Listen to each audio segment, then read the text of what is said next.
दशक हम में से कईयों के जीवन का ऐसा गोल्डन पीरियड था जिसके साथ हमारी खूब यादें जुड़ी हुई हैं।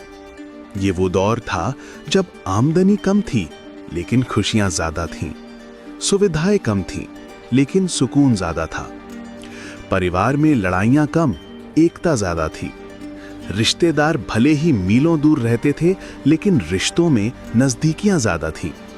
मोहल्ले में सिर्फ एक दो घरों में ब्लैक एंड व्हाइट टीवी हुआ करती थी, लेकिन उसमें रामायण देखने पूरा मोहल्ला इकट्ठा हो जाता था। शाम के खाने का पता भले ही ना हो लेकिन घर आया मेहमान भूखे पेट नहीं जाता था। फिर चाहे वो समधी हो या भिखारी बाबा, भूखे को निवाला खिलाना जिम्मेदारी माना जाता था। कहते हैं कि गुजरा जमाना लौट कर नहीं आता, लेकिन कुछ पलों के लिए समय के पीछे जाकर उस जमाने की यादों को जरूर ताजा किया जा सकता है।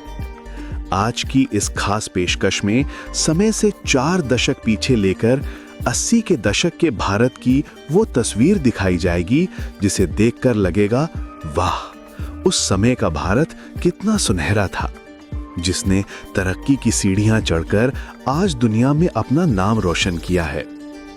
उस दौर की लोगों का रहन सहन, कमाई, महंगाई और कुछ दुर्लभ तस्वीरें याद दिलाती हैं जो आंखों में खुशी के आंसू और चेहरे पर बड़ी मुस्कान ला दें। तो चलिए इस सुहाने सफर पर चलते हैं। 80 के दशक में भारत के ग्रामीण इलाकों में बहुत ज्यादा बदलाव नहीं आया था। आजादी के 30 साल बाद भी वहां के लोग ज्यादा पढ़े लिखे नहीं थे और ज्यादातर ग्रामीण परिवार खेती पर ही निर्भर हुआ करते थे। गांव में लोगों के मकान भले ही कच्चे थे, लेकिन उन घरों में लोग बड़े सुकून से रहते थे। आज जब बंगले हैं, तब भी कई लोग सुकून से नहीं रह पाते। उस दौर के कच्चे घरों में खिड़कियों के नाम पर दीवारों में बड़ा सा छेद होता था, जहां से सूरज की रोशनी आकर घर में उजाला फैला देती थी। ग्रामीण बाजारों में लोग छोटी सी दुकान खोल लेते थे, जिसमें रोजाना 20 से 50 रुपए तक का व्यापार हो जाता था। जिनके पास दुकान का किराया भरने की सुविधा नहीं होती, वे अपने शरीर पर सामान लटकाकर चलती फिरती दुकान बन जाते थे। ग्रामीण इलाकों में बिजली होना सपने जैसा था। गांव के चौराहे पर एक स्ट्रीट लाइट लगना भी पंचायत की बड़ी उपलब्धि मानी जाती थी। हर तरफ कच्ची सड़कें थी, जिन पर साइकिल, बैलगाड़ी, तांगा चलाना भी एक अनोखी कला थी। और इन्हीं कच्ची सड़कों के कारण बरसात में लोग काफी परेशान होते थे। उस समय लोगों में अपनापन और भाईचारा बहुत था। लालच नाम की चीज कम ही दिखती थी। देसी खान पान के कारण लोग ज्यादा बीमार नहीं पड़ते थे, और अगर कोई बीमार पड़ भी जाए तो गांव के बड़े बुजुर्ग औषधि देकर चंद घंटों में दुरुस्त कर देते थे। गेहूं घरेलू चक्की में पीसे जाते थे, खाना लकड़ी जलाकर मिट्टी के चूल्हे पर बनता था और चरखा चलाकर कपड़े बुने जाते थे।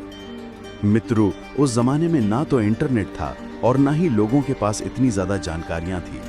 लोगों की दुनिया बहुत लिमिटेड हुआ करती थी। दिल्ली में रहने वाले शख्स को राजस्थान के लोगों के जीवन की खास जानकारी नहीं होती थी, और जो दुनिया की खबरें जानता था उसे गांव का सबसे होशियार माना जाता था।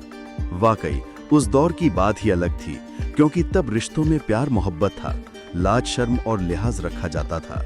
चारों ओर घने जंगल थे और आज की तुलना में लाखों गुना ज्यादा साफ सफाई थी, सड़कों पर भी और लोगों के दिलों में भी। सन 1981 में भारत का साक्षरता दर महज 43% के आसपास था।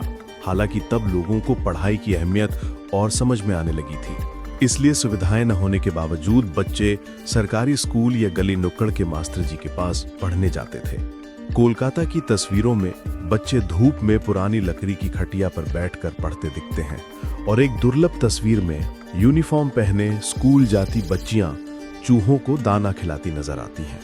वहीं दीवारों पर अंग्रेजी सिखाने के विज्ञापन लगे होते थे। आज फूड और ग्रोसरी डिलीवरी को टेक्नोलॉजी की उपलब्धि माना जाता है, पर यह कॉन्सेप्ट सालों पुराना है। रोज सुबह दूध वाले भैया तय समय पर घंटी बजाकर बिना मिलावट का गाय भैंस का ताजा दूध दे जाते थे।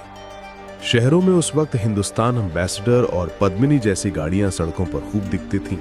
जिनके पास गाड़ी खरीदने लायक आमदनी नहीं होती थी, वे अपनी साइकिलें लेते थे या साइकिल वाले तांगे पर सफर करते थे। देश विदेश के ब्रांड्स कम थे, इसलिए गर्मियों में सड़क किनारे कच्चा सोडा या गोली सोडा खूब बिकता था। घर घर में 24 घंटे पानी नहीं आता था। मोहल्लों में हैंडपंप लगे होते थे। सुबह सुबह गली के नुक्कड़ पर दादाजी लोग अखबार लेकर बैठ जाते थे, क्योंकि देश दुनिया की जानकारी का वही प्रमुख जरिया था। उस दौर में परिवार के सभी लोग छोटे मोटे काम किया करते थे। सिलाई, सब्जी बेचना, जूते पॉलिश करना, तांगा चलाना वगैरह। दिखावे का ट्रेंड नहीं था।